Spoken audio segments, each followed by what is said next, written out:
All right, guys, we have a very special video. These are some new wheels that were designed completely by this man. Yeah!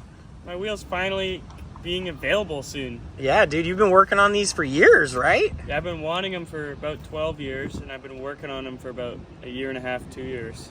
Damn, that's so sick, dude. I'm super happy for you. It's so sick, dude. It's hard to explain because this wheel literally does stuff that no other wheel does, which is why it's necessary. I'm not just trying to make a wheel to have a wheel, you know what I mean? Like, there's tricks I want to do that I can't do with any wheels on the market right now. Yeah. So sometimes when there's a need, when there's a void, you gotta work to fill that void, you know? So you're inventing a new wheel? No, I'm not inventing it, but it's just not available on the mainstream market. Yeah. Okay. Or maybe, I don't know, invention's a hard word to use. Okay. So you're basically taking ideas from other wheels that are kind of available, but not really. Yeah. And putting it all in one. Combobulating a bunch of other wheels that I like into something that doesn't exist yet. Awesome. I love it. Okay, let's talk about these. Okay, you ready? Yeah. So first thing, they stick over the axle. So that means that no matter what, they're always going to be perfect. Yeah, like your axles aren't really going to get hit. It's way down there too. It's so nice, man. And what that allows you to do is coconut wheelies. You cannot do a coconut wheelie, which is when you're riding like that. You cannot do a coconut wheelie without wheels that stick over the axle. So check this out. They are extremely offset, which means that the bearing seat isn't in the middle of the wheel. Yeah. And that allows me to play with the different sidewalls. So this inner sidewall is so shallow and close to the bearing that you get more grind space compared to other wheels. And if I was to make it symmetrical, it would just be such a skinny wheel. So skinny. To make that amount of grind space available. I know, look at that. The bearing's like right there. It's right there. So you get to use your entire truck. Yeah, straight up. You get to use your entire truck. And it locks in super good. It's got the lock-in cut. It's actually crazy. It's like, because I've gone through so many renditions of this wheel. Yeah. In the past, I had one that was more rounded, and the difference between it being more rounded and cut like this is unbelievable. Like, just like hanging onto curbs, hanging onto ledges, it's like having little fingers. But the other side, being rounded, is the opposite. It rolls up and climbs up walls. It climbs up curbs. So that would be good for any ledge trick, rail trick. It's good for getting into stuff. slappies. Slappies for sure. We're going to show you guys some of those here. Oh my God, wall rides all day. Like, there's nothing to hit but wheel now. Yeah. Like, yeah, because normally if your axle hit, it just like, it's so much friction. It just makes you stop. It's like, and you hear it when it hits. With these, it doesn't make that crazy sound. It just sounds kind of cool. Yeah, it's just wheel. Okay, here's my hater stuff. You can edit this out or not. Why are wheels symmetrical? Why are wheels symmetrical? Why? Because they look cool? Because in the 80s, wheels used to cone. They were super low quality. Oh. They used to cone in flat spots so people would flip them. Mm-hmm. But like, dude, it's been so long since that's been a problem. Sure, your wheel gets smaller and you gotta rotate it or whatever, but like, wheels should not cone, and they don't really cone. Like, anymore. That used to be a problem. Yeah. But the solution to that problem has become tradition more than necessary. Yeah. So that tradition, there's no use for it anymore. Yeah. Like, it's old. It's old. So let's move beyond that. Let's start playing with multiple options. Working with something that's way more functional. Yeah, it's more stable. It makes your truck feel wider. You can climb into rails, and then once you're on, you're locked in. I'm so excited to see, like, with these wheels, the type of tricks you're going to be doing now that you couldn't do before. You know what I mean? And dude, that's really rad. It's so rad. You know, this isn't just a wheel. This is like creating more potential in skateboarding. Yes. And that's why it's so important to me, is because now you can learn tricks that you literally couldn't do before, which involves coconut wheelies, and stuff like that. And you're like, what's a coconut wheel? How come I've never heard of that? It's because nobody has wheels that can do it, so nobody can learn it, so nobody can progress that entire aspect of skateboarding. Yeah, there's so many, like you could literally, like, I mean, I don't know about today, but you could flip up to a coconut wheelie across a mani pad. Yeah, it's possible now. And nobody's ever done that. The freestyle wheels that are available aren't the best formula urethane. Yeah. And these are the best formula urethane. Like these, okay, we've been talking about the shape. Mm-hmm. We've been talking about how it locks in, how it climbs up. But we didn't even talk about George's artistry of the urethane and how perfect this wheel is. So this is a harder Dragon formula. So it's the Dragon formula, which is normally 93A, and we made it 97. And what the 97 does is it adds more stiffness, so skate parks feel more normal, and the streets still feel a little softer. But I think it's the perfect durometer for everything skateboarding. And it was the standard durometer in the 80s, you know, but it's hard to make it slide. And that's the big thing holding it back. But that's why we got the dragons involved, dude. The dragon slide. Like, they work, man.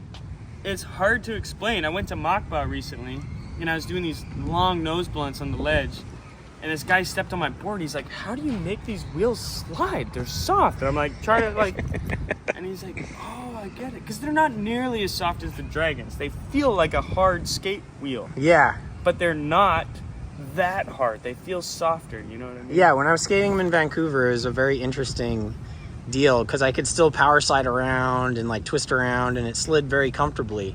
Yeah, you know? Yeah, it was dope. But the rough ground still felt smooth. Yeah, which was awesome. Some history for the origins of where this thought process came from is my favorite wheel when I was 15 years old was the Mini Cubic.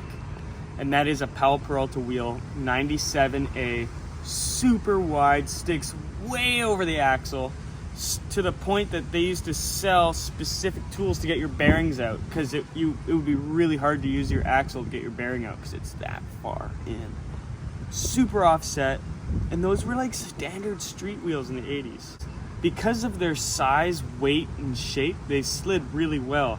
But when you make them smaller than a 60 millimeter, and smaller than this wide, it's like they don't slide the same. Like, I wanted to use that same urethane, but it doesn't work, and it's taken this long to get a 97A to slide the way that it should. Yeah. To slide the way that the Mini Cubics used to. Yep. And that's in a new shape. So it's like a modern twist of one of the most iconic original skateboard wheels. That's so dope. The Nano Cubic. I was wanting to call it the Micro Cubic. And George hit me up. He's like, Nano Cubic, man. And I was like, how did I not think of that? That sounds so sick. iPod Nano. Like, yeah. Dude, we got this. Nano! Nanos. That's so dope. And dude, look how good that blue looks with the reds bearings. Yeah, that looks awesome. Like, I'm so hyped on that blue. And then, check this out. We got the little dragon there. Dope. Oh, I didn't notice that. Yeah, little dragon. Sick. And then we got my heron. Oh, dope! So that's like my signature on there, opposed to putting like Andy Anderson wheel. Put a little heron on there. I'm like, if you know, you know. Keep it discreet and cool. I like that. I like that. Yeah, I love it, dude. These wheels are so dope. I'm super hyped that these are finally becoming a reality. Do we know when these are going to be available? No. No, not yet. No, I don't know an exact date, so I'm not gonna like spit something out. But they're coming out soon. Yeah, they're poured. They're poured. Yeah, they're ready. They're like printed, poured, and packaged, baby. So whenever they are ready, we're gonna announce on Powell's Instagram or the channel or whatever. But start right now. Yeah. Go to your local skate shop and be like, order these wheels, because that's what happens. Is if the skate shops don't order them, then they don't have them, and they need to order them before they come out. Yes. So.